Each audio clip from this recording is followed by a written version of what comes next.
Hi friends, welcome back. तो friends, आज का जो हम वीडियो कर रहे हैं ना, वो कमाल का है। तो ऐसे लग रहा है कि और कोई नहीं तो मीडिया ही अब सारी चीजें सुशांत सिंह के मर्डर से रिलेटेड, उनकी डेथ से रिलेटेड, वो ही अब इन्वेस्टिगेट करके पब्लिक के सामने ला रहे हैं। तो जो वीडियो हम कर रहे हैं उसका टाइटल है स्टिंग ऑपरेशन में एसएसआर के फिटनेस ट्रेनर ने किया खुलासा, फंस गई रिया, दिए ऐसे सबूत। तो फ्रेंड्स, पहले ये वीडियो देखते हैं, उसके बाद हम एक दो और वीडियोस भी करेंगे जिसमें और डिटेल्स में चीजें होंगी।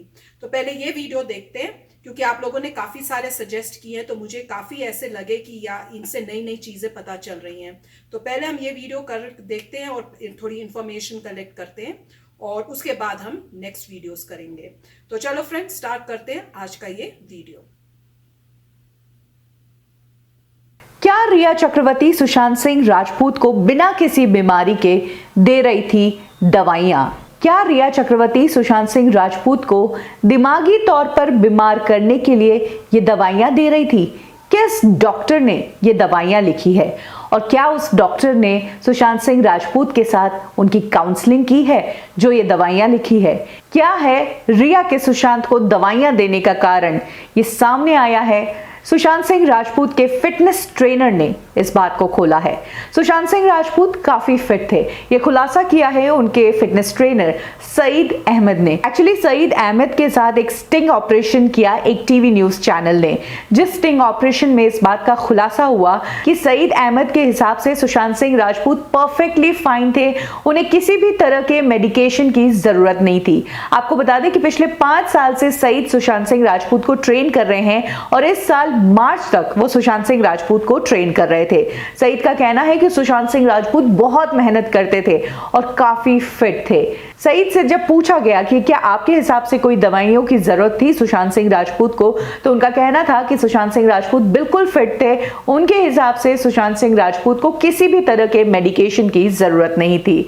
इसके अलावा सईद से यह पूछा गया कि क्योंकि आप सुशांत सिंह राजपूत को ट्रेन करने वाले थे, इसीलिए उनकी बॉडी में या उन्हें कोई भी तकलीफ है उस बारे में सुशांत सिंह राजपूत से आपने पूछा होगा। तो क्या सुशांत सिंह राजपूत कोई दवाइयां ले रहे थे, कोई शारीरिक दिक्कत उन्होंने आपके साथ शेयर की थी? तब सईद का कहना है कि ऐसा कुछ भी नहीं था और अगर ऐसा था भी तो भी वो रिया के कंट्रोल में था। सईद कहते हैं कि रिया के आने के बाद चीजें बदलने लगी और रिया ही सुशांत सिंह राजपूत की दवाइयों पर कंट्रोल रखती थी। एक और बहुत बड़ी बात खुलकर सामने आई है, वो ये कि कहा जा रहा है कि सुशांत सिंह राजपूत को जो डिप्रेशन की दवाइयां दी जा रही थी वो किस डॉक्टर ने लिखी और डॉक्टर ने किस बेसिस पर लिखी, क्योंकि इस बात का खुलासा हुआ है कि सुशांत सिंह राजपूत ने किसी साइकियाट्रिस्ट से काउंसलिंग ली ही नहीं थी। तो फिर ये दवाइयां डॉक्टर ने किसके बेसिस पर लिखी, किसके कहने पर लिखी और कितनी कितनी दवाइयां सुशांत सिंह राजपूत ले रहे थे? आपको बता दें कि ये पूरी बात सामने आई है कि रिया ही सुशांत सिंह राजपूत क्या दवाइयां लेंगे, कितनी लेंगे, इन सब चीजों पर कंट्रोल रखती थी, किसी को इसके बीच में नहीं आने देती थी। सुशांत सिंह राजपूत की फैमिली ने इस बात का खुलासा किया है कि जनवरी में जब सुशांत सिंह राजपूत अपनी फैमिली के पास गए थे तो 2 दिन उनके साथ रहे थे और परफेक्टली फाइन थे, उन्हें किसी भी दवाई की जरूरत नहीं पड़ी। लेकिन जैसे ही मुंबई जाते थे उनकी तबीयत को लेकर ऐसी खबरें आने लगती थी। तो अब एक और बहुत बड़ा खुलासा सामने आ रहा है कि क्या सुशांत सिंह राजपूत को दिमागी बीमार बनाया जा रहा था जबरदस्ती की दवाइयां देकर? क्या है सच्चाई, धीरे धीरे आएगी सामने। तो फ्रेंड्स, इसमें उन्होंने बताया कि जो उनके ट्रेनर हैं उनके साथ किया गया था एक स्टिंग ऑपरेशन और उससे उनको ये पता चला। तो जो एक और वीडियो है उसमें एक्चुअली स्टिंग ऑपरेशन पूरा दिखाया जाएगा, तो वो भी अभी हम इसके बाद इमीडिएटली देखेंगे और वो भी आपके साथ जल्दी से जल्दी मैं कोशिश करूंगी कि आपको दिखा सकूं। तो इसमें जो उन्होंने बताया है उससे तो यही लग रहा है कि जो रिया है वो है मेन, जो जिसने ये सब एक मास्टर माइंड प्लान बनाया और उसको इम्प्लीमेंट किया। उसने बहुत टाइम से इसको इम्प्लीमेंट कर रही थी और ऐसी ऐसी मेडिसिन दे रही थी जिससे उनका जो मेंटल बैलेंस है वो शायद खराब हो जाए। तो बहुत ही शॉकिंग न्यूज है, मैं तो ये कहूंगी इतनी शॉकिंग कि कोई सोच भी नहीं सकता कि ऐसे पर नहीं, मतलब ये तो अभी एक एंगल है देखने हाँ, पर मैं कह रहा हूं अगर ये बात सच अगर है, सच एंगल है देखने का कि मेडिसिन्स जो हैं क्यों खा रहे थे, किसने प्रिस्क्राइब की थी और कौन कंट्रोल कर रहा था। तो ये एक डेफिनेटली एंगल है। कोई भी इंसान जो है, रिया चक्रवर्ती हो या उनके पीछे कोई हो जो करवा रहा हो, कोई भी कुछ भी हो सकता है। किसी ने ब्लैकमेल नाम की भी चीज़ होती है, किसी ने ब्लैकमेल किया हो रिया चक्रवर्ती को, फोर्स कर रहा हो, कुछ पता नहीं लाइफ में। ओ, उससे मुझे ये याद आ रहा है, मैंने वहां एक और न्यूज में देखा था, पढ़ा था कि रिया के उसने बहुत पैसा, पता नहीं कितने करोड़ों सुशांत के अकाउंट से निकाले हैं, और वो खाली अपने यूज नहीं, मतलब इवन वो जब ब्यूटी पार्लर जाती है थी उसमें भी लाखों खर्चे जो है वो सारे, मतलब करोड़ों रुपया उसने खर्च किया हुआ है उनके अकाउंट से। और जबकि उस अकाउंट में एक्चुअली में जो साथ में मतलब कुछ जो यूज कर सकता है वो पैसा या उनका मनी, उसमें नाम बहन का लिखा हुआ है, पर ये जो रिया है वो यूज करी थी, और वो उसके इवन उसके भाई के खर्चे, कोई ट्यूशन या कोई ऐसी चीजें, उसमें भी वो पैसे यूज हो रहे थे सुशांत सिंह के। तो पता नहीं कितने करोड़ों हाँ, उसने तो यूज किया है। हर जो इस टाइप की चीज़ होती है उसमें मनी ट्रेल कहते हैं। मनी को आपको फॉलो करना पड़ेगा, देखना पड़ेगा कि पैसा, क्योंकि अल्टीमेटली मोस्टली चीज़ों में पैसा ही इन्वॉल्व होता है, तो उनको देखना पड़ेगा कि पैसे का क्या हेर फेर हो रहा है। इन्वेस्टिगेटर्स को अब जो है, जब लोग डिमांड कर रहे हैं, जब टॉप लेवल के पॉलिटिशियंस बीच में आ रहे हैं, कुछ कुछ फिल्म स्टार्स बीच में आ रहे हैं, कुछ कुछ क्रिकेट प्लेयर्स बीच में आ रहे हैं, तो क्योंकि इतने सारे लोग अब डटे हुए हैं कि नहीं हमें पता करना है, इसलिए कुछ एक्टिविटी हो रही है और क्वेश्चंस रेज हो रहे हैं। आई होप कि अल्टीमेटली सीरियसली कुछ इसका निकले, मगर ये पॉइंट काफ़ी मतलब काफ़ी पॉसिबल है कि आप पहले किसी को ड्रग्स पे डालिए, उस बंदे को एडिक्ट करिए, उसका मानसिक संतुलन खराब करिए, आप उस बंदे को ऐसी मेडिसिन दीजिए जिससे वो डिप्रेस्ड फील करे, मतलब उल्टा करिए, सारा डिप्रेस करे, थका हुआ महसूस करे, और अल्टीमेटली ऊपर से प्रेशर हो रहा है, सिम कार्ड चेंज हो रहे हैं। आप ऐसा माहौल बनाइए कि वो बंदा, मतलब जो लोग कह रहे हैं कि आप सुसाइड कर ले। तो अब ये सब एंगल्स हैं देखने के, ये पुलिस को देखना है, ये इन्वेस्टिगेटर्स को देखना है, क्योंकि जो इन्वेस्टिगेटर बना है उसने कोई एजुकेशन ली होगी, क्रिमिनल साइंस की उसने एजुकेशन ली होगी, उसने पढ़ाई की होगी, उसने कोई केसेस में लड़ा होगा। तो ये तो वही बात है कि आपको इंडिया का जो भी शर्लॉक होम्स का इक्विवेलेंट है इंडिया का, उसको आना चाहिए और उसको ध्यान से स्टडी करना चाहिए, हर बात को, लोगों को इंटरव्यू करना चाहिए, मनी ट्रेल फॉलो करना चाहिए और पता करना चाहिए। ये तो क्रिमिनल इन्वेस्टिगेशन तो साइंस है, ऐसा तो नहीं कोई भी उठ के चला गया जी मैं पुलिस में इन्वेस्टिगेटर बनूंगा, नहीं, साइंस है, आपको पढ़ाई करनी पड़ती है।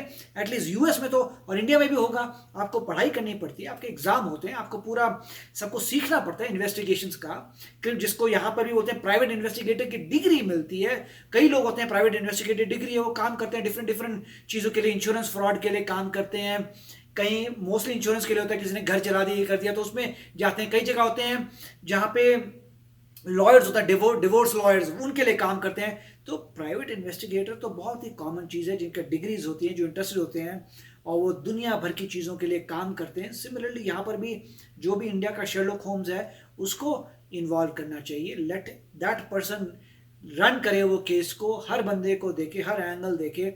डेफिनेटली हो सकता है अगर आपको ड्रग्स दे रहे हैं, आपको ड्रग्स से बीमार कर रहे हैं, ये तो यहाँ बात खुली थी कि एटलीस्ट ड्रग्स खा रहे हैं।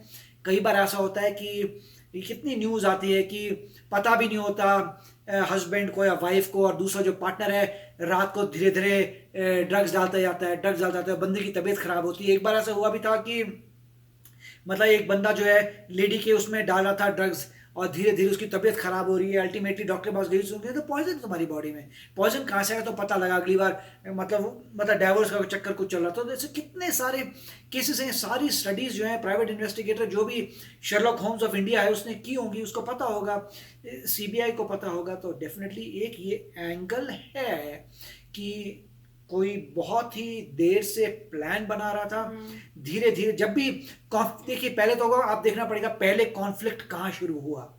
जिस टाइम से पहला बड़ा कॉन्फ्लिक्ट हुआ उसके बाद से क्या हुआ, क्या जो मेजर कॉन्फ्लिक्ट हुआ था, जो भी बोल रहे हैं कॉन्फ्लिक्ट हुए थे मेजर, आपको पता है, मैं नाम नहीं बोलना चाहता, जिसके साथ सबसे बड़ा पहले कॉन्फ्लिक्ट हुआ था, क्या उसके पहले मेडिसिन ले रहे थे? हो सकता ना ले रहे हो सकता पता चले कि कॉन्फ्लिक्ट के बाद ही सारी चीजें शुरू हुई हैं। मेडिसिन, जो भी मेडिसिन ले रहे हैं कॉन्फ्लिक्ट को, कि पहले कोई इवेंट होना चाहिए ना जो ट्रिगर करेगा सब। पहले किससे कॉन्फ्लिक्ट हुआ, फिर कॉन्फ्लिक्ट वाले को लगेगा अच्छा मैं तुम्हें छोड़ूंगा नहीं, फिर उसने कोई मास्टरमाइंड होगा, उसने बनाया होगा मास्टरमाइंड, फिर मेडिसिन आई होंगी। तो देखना पड़ेगा कब से ले रहे थे मेडिसिन, क्या वो कॉन्फ्लिक्ट के बाद से ले। तो ये तो प्राइवेट इन्वेस्टिगेटर्स, मुझे तो सिंपल इंसान इतनी बातें सोच सकता है, प्राइवेट इन्वेस्टिगेटर तो बहुत कुछ फाइंड कर सकता है। और उसके बाद जो है उनको पता करना पड़ेगा एग्जैक्टली कि कौन सी मेडिसिन थी, क्या वो मेडिसिन के सैंपल अभी हैं, दे कैन उसी आप मेडिसिन को टेस्ट करके अभी पता कर सकते हैं उसमें क्या क्या है, राइट। आप कोई भी मेडिसिन जो अभी अवेलेबल है अगर उनके हाथ में आ गई है, आप मेडिसिन टेस्ट करिए, आपको पता लग जाएगा उसके अंदर क्या है, साफ पता लग जाएगा केमिकल है या नहीं है, उसकी क्या करती है। और ये भी सही है कौन सा साइकोलॉजिस्ट था या साइकेट्रिस्ट था, कौन था जिसने ये प्रिस्क्राइब किए हैं, उसको पकड़ा जाए। और नॉर्मली कोई ना कोई सिस्टम तो होगा। और जो बोल रहे हैं उनकी गर्लफ्रेंड है, या उनकी गर्लफ्रेंड से इंटरोगेट करिए सारे क्वेश्चन, अगर वो नहीं साफ साफ आंसर कर सकती इसका मतलब कोई प्रॉब्लम है। और तो मतलब ये तो एंगल है देखने का। और मेरे ख्याल से ये सारा मीडिया अब वहां जा रहा है जहाँ लोग जाते हैं। पहले सब मीडिया में आता हाँ जी नहीं जी सुसाइड हो गया जी, लोग वो भी लेके आ गए, वो भी लेके आ गए भाई ये एक्सपर्ट है जी, क्राइम का एक्सपर्ट है ये, वो बोल रहे नहीं जी तो पक्का है सुसाइड, हमें भी बिलीव करा दिया। वो बंदा कह रहा है भाई यहाँ अगर सुसाइड कर रहा है तो यहाँ रोप आएगी, यहाँ कैसे आ गई रोप? और जो एक्सपर्ट है नहीं जी सुसाइड ही है। कैसे? जो हमने जो वीडियो बनाया था जिसमें था कि यहाँ पे वो हमारा वीडियो बैन हो गया, नहीं मेरे ख्याल से नहीं हुआ। नहीं जिसमें हमने यहाँ तक बढ़ाया था, जिस बंदे ने पंखे से दिखाया था, जो हमने वीडियो बनाया था कि हैंगिंग कैसे होती है और ऐसे हैंगिंग, मतलब एक बंदे ने मेहनत करके अपने दिमाग से पूरा बताया मैं इतना लंबा हूं और मैं यूं रोप लगाता हूं, मैं यूं कूदता हूं, तो मैं कूद रहा हूं तो यहाँ छप्पा बन रहा है, नीचे कैसे बन रहा है? उस बंदे का ही मेरे ख्याल से वीडियो जो है बैन हो गया। हमारे तो यहाँ से निकाल दिया। तो पॉइंट यही है कि जब लोग क्वेश्चंस पूछ रहे हैं तब जाके अब मीडिया उसके पीछे भाग रहा है दूसरे एंगल के बारे में। बट जो भी है हमें मतलब ये है कि ये सब तो शोशेबाजी है, मगर जो शर्लॉक होम्स, जो पढ़ा लिखा शर्लॉक होम्स ऑफ इंडिया है, उसको वही बेस्ट पर्सन है कि वो बताए कि एक्चुअल क्या हो रहा है। न्यूज़ ठीक है, हमने आपका एंगल सोच लिया, अच्छी बात है, मगर मैं चाहता हूं कि आप लोगों को हमसे ज्यादा पता है कि कौन है शर्लॉक होम्स इंडिया का, क्या वो इस केस को देख रहा है, वो क्या बोल रहा है बंदा, उसकी बात सुनिए, क्योंकि उसके पास फैक्ट्स है। इन सब चीजों को कॉन्स्पिरेसी थ्योरी कहते हैं। घर में बैठे बैठे हम तो सोच रहे हैं ऐसा होगा न्यूज़पेपर बैठ ऐसा होगा जी, तो इसे कॉन्स्पिरेसी थ्योरी क्यों बोलते हैं? क्योंकि ये तो सिर्फ आइडिया है दिमाग में, कोई फैक्ट तो है नहीं जिसके बेस पे हम कह रहे हैं। तो जब वो शर्लॉक होम्स जो है इंडिया का वो फैक्ट्स बोलेगा, उसको हम सुनना चाहते हैं। भाई अच्छा क्या फैक्ट है और क्या नहीं है, वो हम देखना चाहेंगे। पर कोई वो जो भी अगर है कोई इनिशिएटिव ही नहीं ले रहा कि कोई वो हाँ, तो नॉर्मली क्या होता है, गवर्नमेंट है वो कह रही है नहीं पुलिस ही करेगी। जबकि अभी लेटेस्ट न्यूज में सुशांत सिंह के फादर ने वहां पे अपने बिहार में जहाँ है वहां पे उन्होंने FIR दर्ज कर दी है और उन्होंने बोला है कि भाई मैं रिया जो है उसके अगेंस्ट की ये कल्प्रिट है और इसके ऊपर आप करो, इस टाइप से कुछ किया है उन्होंने FIR। हाँ, तो प्रोसेस यही है कि पहले आप कंप्लेंट डालेंगे, फिर पुलिस या जो भी अथॉरिटी है वो इन्वेस्टिगेट करेगी।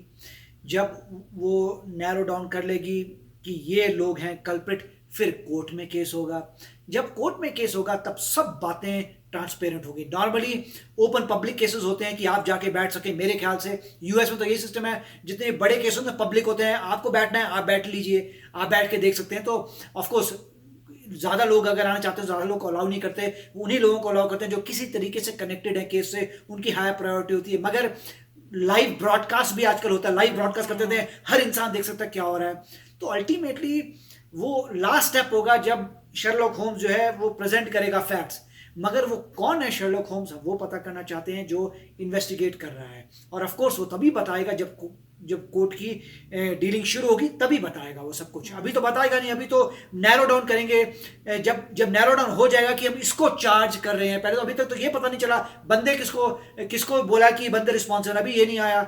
अभी तो वो स्टेज आएगी जब बोलेंगे ये बंदे रिस्पॉन्सिबल हैं, फिर कोर्ट केस होगा, फिर पता चलेगा हम लोगों को। अभी ये सब एंगल्स हैं, अच्छे हैं, मीडिया एंगल लेके जा रहा है और हाँ उससे फायदा ये हो रहा है कि अवेयरनेस बढ़ रही है, क्योंकि कोई चाहता नहीं है कि यंग बंदा जो अपनी मेहनत से आगे बढ़ रहा था वो क्यों, उसके साथ ऐसा क्यों हुआ। कल को आपका बच्चा भी हो सकता है, तो ये सबसे बड़ी प्रॉब्लम है।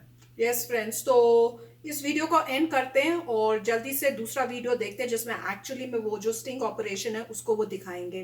तो फ्रेंड्स चलते हैं, मिलेंगे नेक्स्ट वीडियो में बहुत ही जल्द। Till then take care and bye bye. तो अगर आप मेरे इस चैनल पे नए हो तो जल्दी से सब्सक्राइब के बटन को हिट करो और बेल आइकन को क्लिक करो ताकि आपको मेरा जब नया वीडियो मैं लगाऊं आपको उसके बारे में जल्दी से पता चल जाए।